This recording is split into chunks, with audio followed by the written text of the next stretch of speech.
Hi, I'm just a random stranger that you met on the internet during the holiday season. But for now, just call me Pseudo. And see, you just got me at the perfect time. Normally when it's the end of the year, I like to do these sort of elaborate videos. Sometimes I have some wacky plots, weird characters, and other stuff of the sort.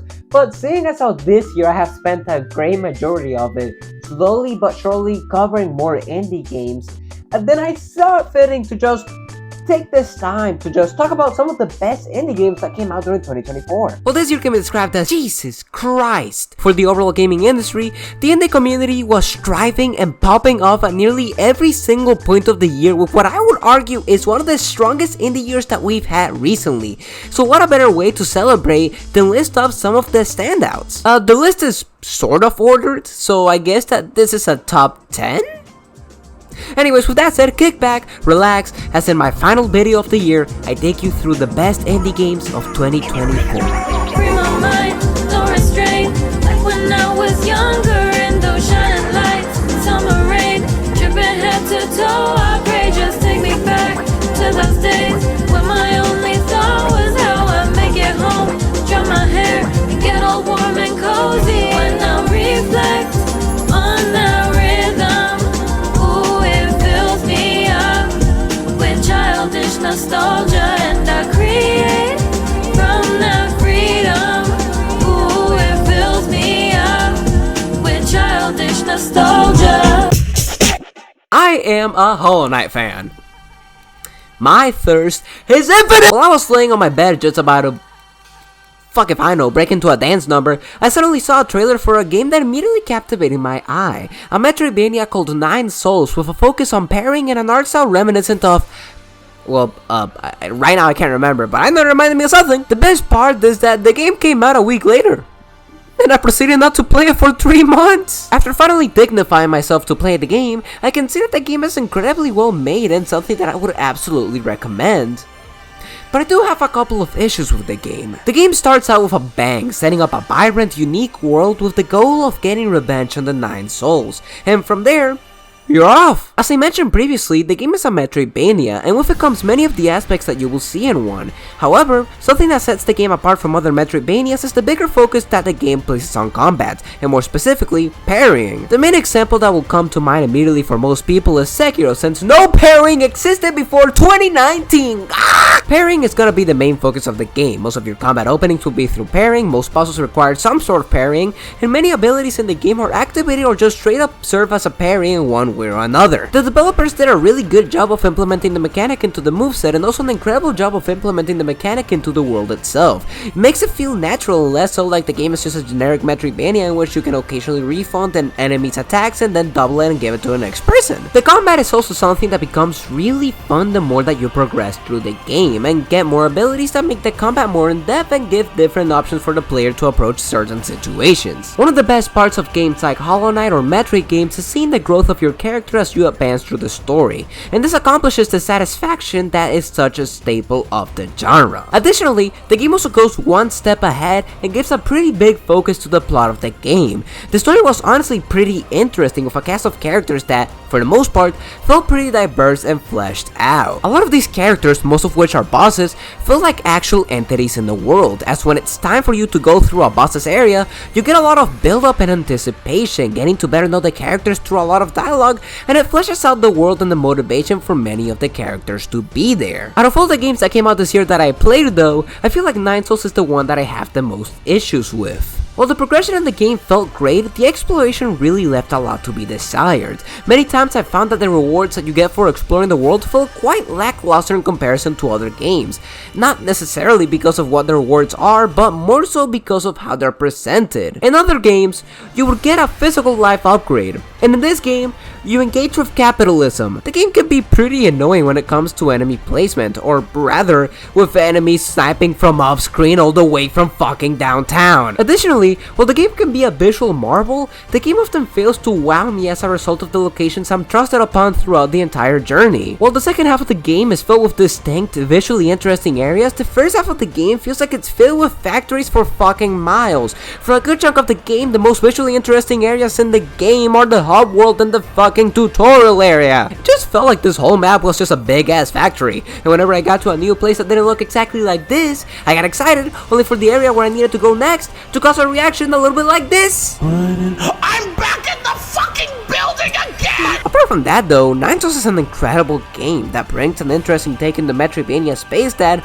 while personally not surpassing the stars of the genre, manages to set itself apart from the ocean of competitors through a couple of changes that affect the flow of the adventure. The game is on PC, Switch, and I believe PlayStation 5 and 4, so if you want to check it out, then that's where you can do it. Now, ANM Blast is a game that I don't really have a lot to say about, not because the game isn't good or memorable or anything like that, but because I feel like the game simply speaks for itself. The game stars Anton, a man who is mad, like all the time. Bro, so red from what I can only assume is pure unadulterated fury that Mr. Satan himself makes a plan to lure him to hell by stealing all his alcohol to then steal his color. What? From there, the game takes the form of a 2D platformer heavily inspired by Wario Land 4, in which you explore 12 massive levels that culminate with Happy Hour, which results in you shitting your pants all the way back to the beginning of the stage. Otherwise, well, I couldn't fucking tell you, I never died. I just assumed that the world pops out of existence with a 10-year-old gif of a Martian dancing playing where the earth should be. The game is honestly really good, pretty well made. The graphics look pretty good, the music is incredibly fun. I don't really have a lot else to say. This was a pretty short segment, but you should probably Rivals of Aether is one of my favorite fighting games of all time, and I say that very lightly considering the fact that my favorite fighting games in the list of all fighting games that I've played in general looks a little bit like this. As a fighting game, Rivals of Aether gave me pretty much everything that I wanted in a competitive platform fighting game, with a bunch of characters that are fun to play in both the casual and competitive level, tight controls, great music, great graphics, and a community that didn't make me want to rip my hair off. Maybe my problem with Smash was just the competitive community. You guys should try, I don't know, playing the other 90% of the game. Believe me, playing casually is way more fun than whatever they have going on in the competitive Smash community. I've been closely following the game since its initial announcement back in 2020, 2021. And now that it's finally out, nearly like 3 to 4 years later, I think that it's very safe to say that I've greatly enjoyed my experience with the game. Rivals 2 not only refines the platform fighter formula, but also introduces many more ideas that haven't really been seen that often in the genre, if at all. Mechanics such as pommel specials and ledge specials not only drastically affect how you play the game compared to other fighters, but also how you approach this game compared to the original Rivals of Aether as well. In Rivals 1, my main, not counting the crossover characters because those were truly my mains, was mainly Arcane.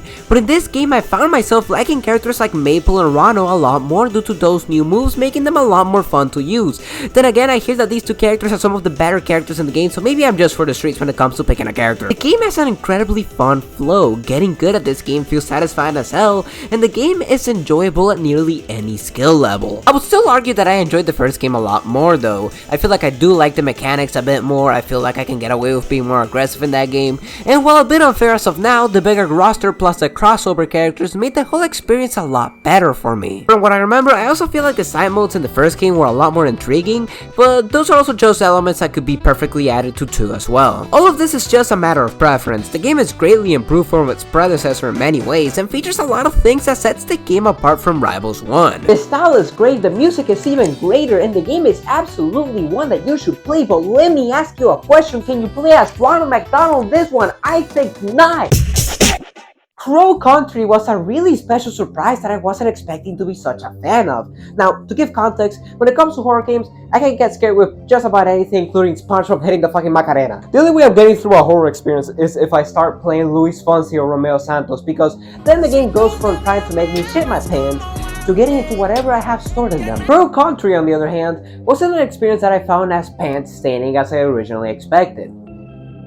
Well, I mean, pants were being stained in another way. I'm trying to see the real monster in here.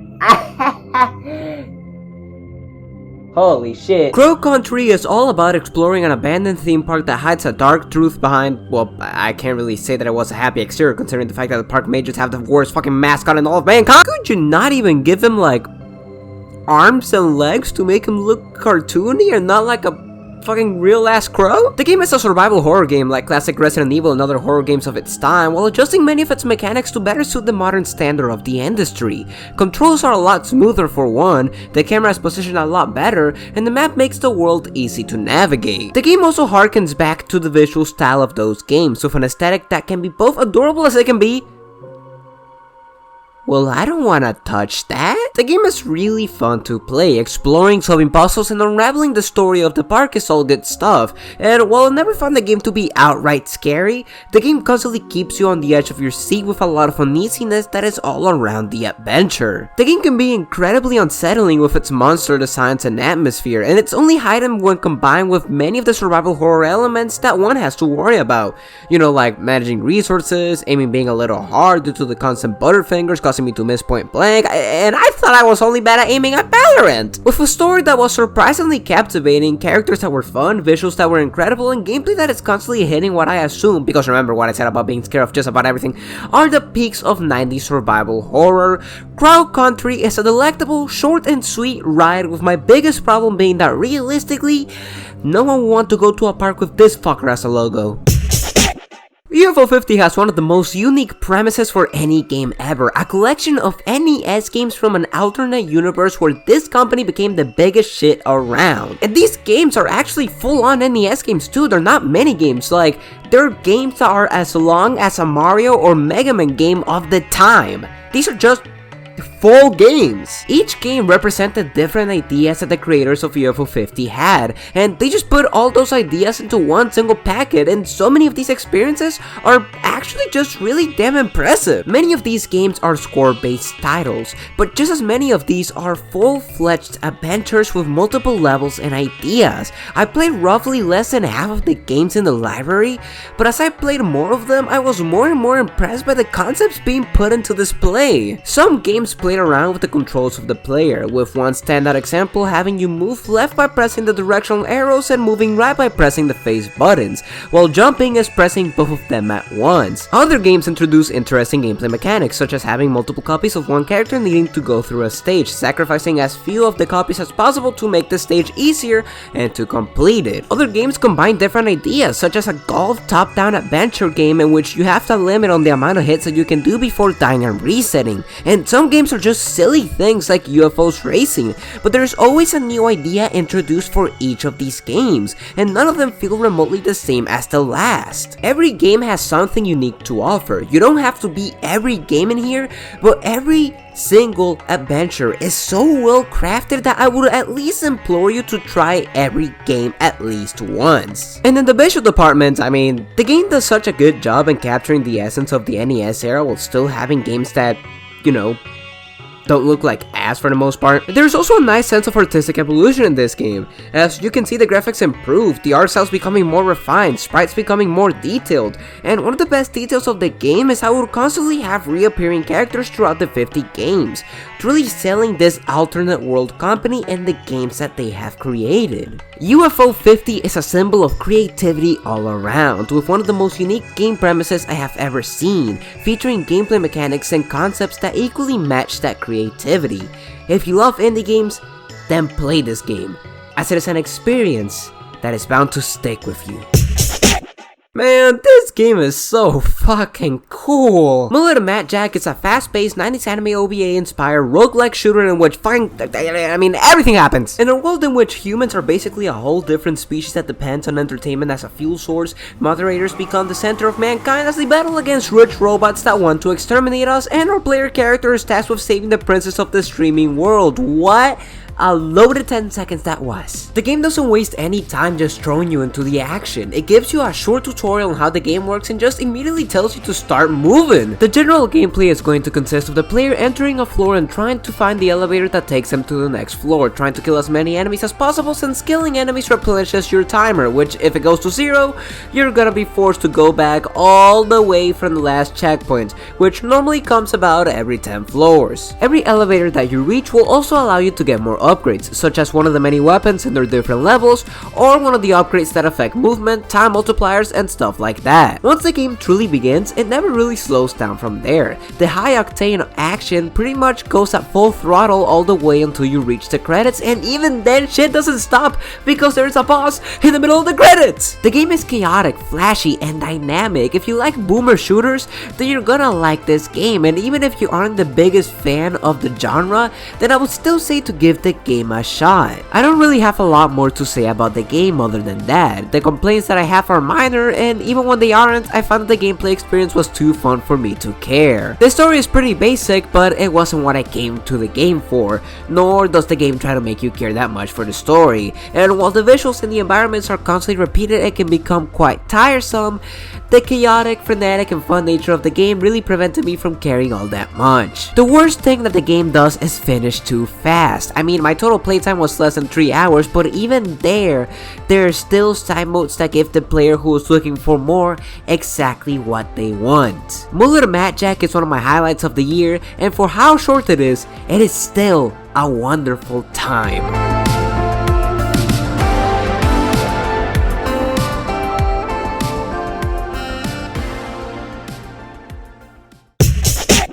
From the moment the game begins, Animal Well immediately pulls you in with a mysterious intro followed by an aesthetic and visual design that immediately made me cream my pants. The game is a Metroidvania in which you journey a labyrinth as a blob. I'm just reading the fucking Wikipedia article, man. I don't even know what the plot of the game is. For everything I know, the plot is so just this.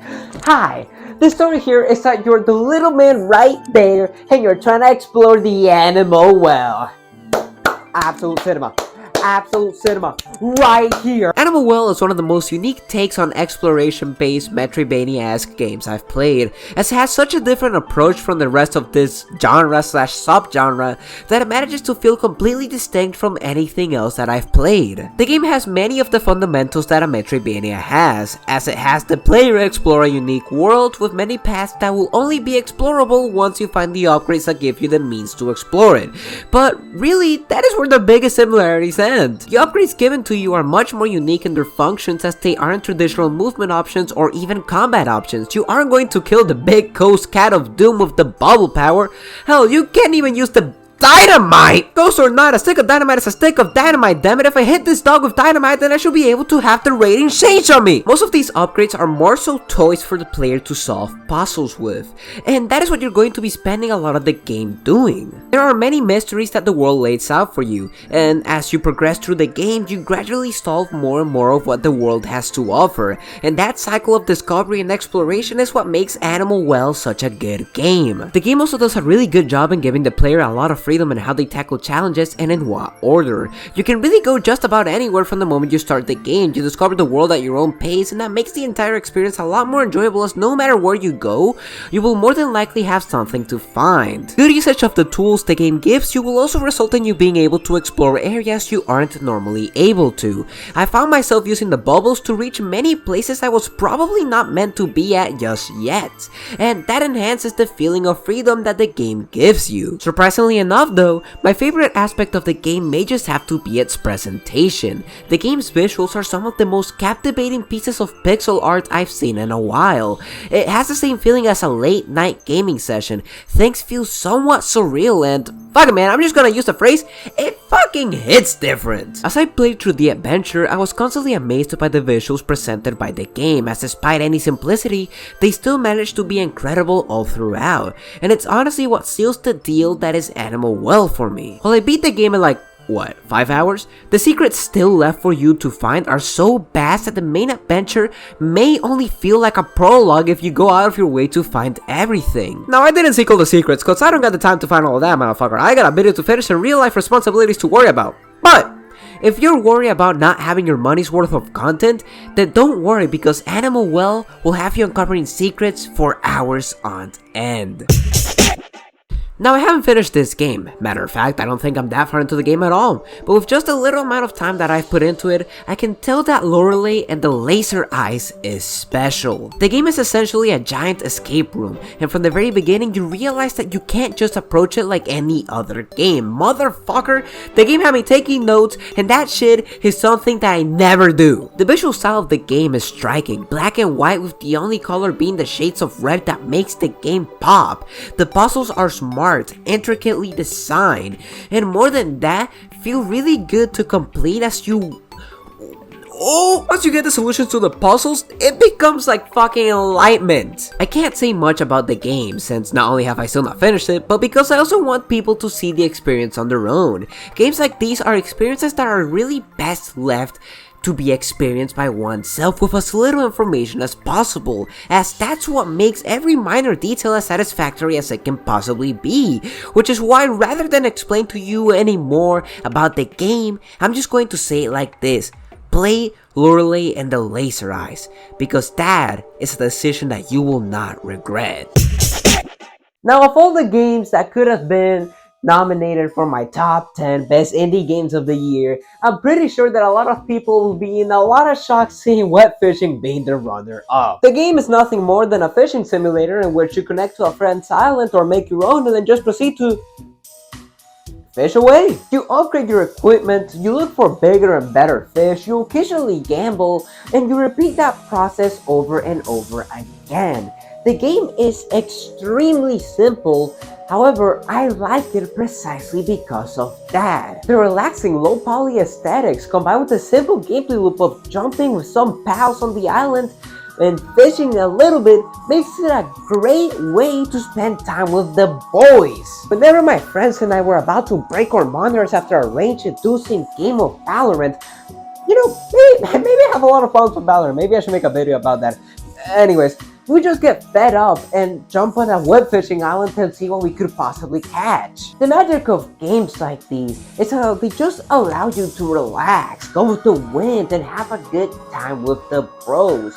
It is the epitome of a chill time, like a trip to the beach or a car ride with no destination in mind, but simply a road to travel on that allows you to enjoy the views and go with the sunshine's flow. There are many games that do what web fishing does, not only as a game itself, but as an experience like the one that I had with my friends.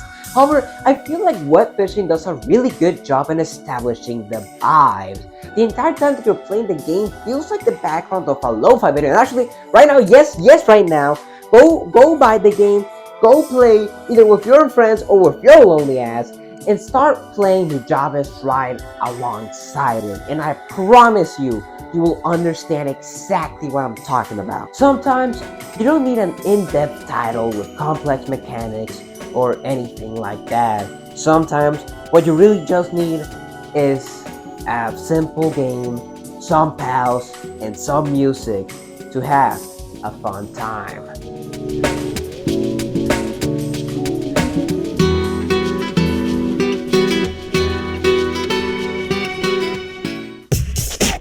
I mean, come the fuck on. What else did you expect from number one?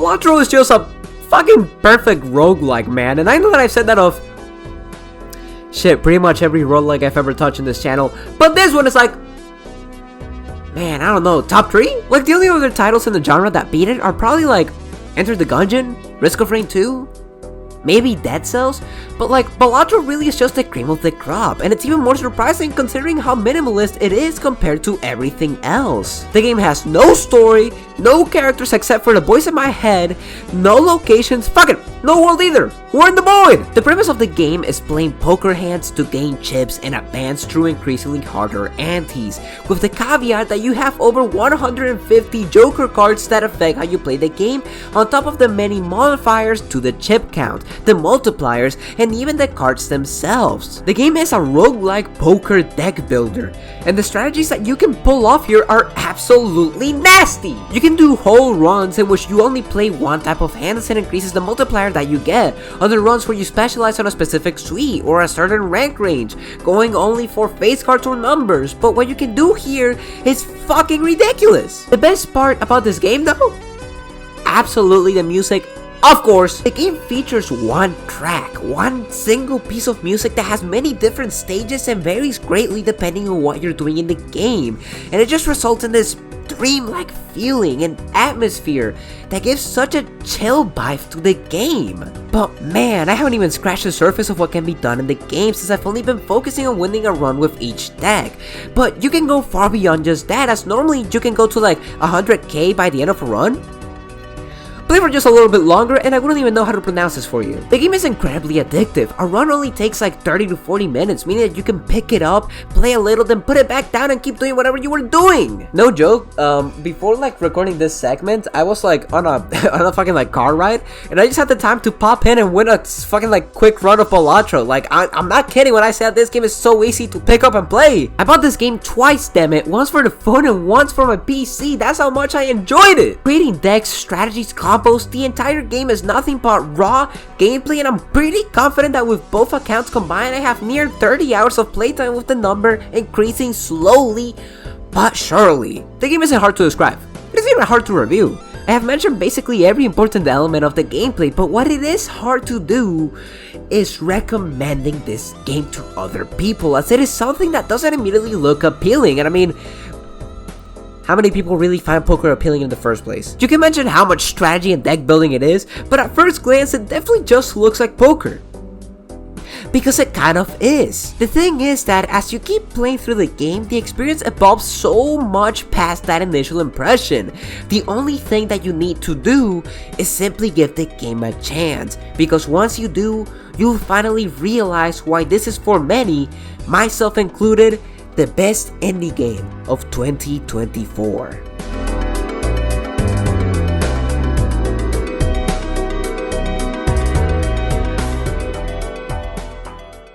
And that's pretty much it, my favorite indie games of 2024. The year was absolutely stacked with release after release, to the point in which many other standout titles simply passed me by without being able to give them the proper chance. Titles like Plucky Squire, Mouthwashing, and 1000 Extra Assist are games that I have heard so much good stuff about, yet haven't even been able to try out due to simply not having the time or the funds, because I am a broke ass college bitch. There were other games that I wanted to mention as well, titles like Another Crab's Treasure and Hades 2, which were incredible titles that I decided to exclude as I had already talked about them in earlier videos, and even then, there are still many titles that I have just never heard of. The indie industry is, as I've said many times, the peak of creativity in video games currently, and that won't stop anytime soon. But for now, that's all I have to offer. Well, that's all the time that I have for today. Have some happy holidays. I'm just another that you met on the internet. But hey, just call me Pseudo. See you next year.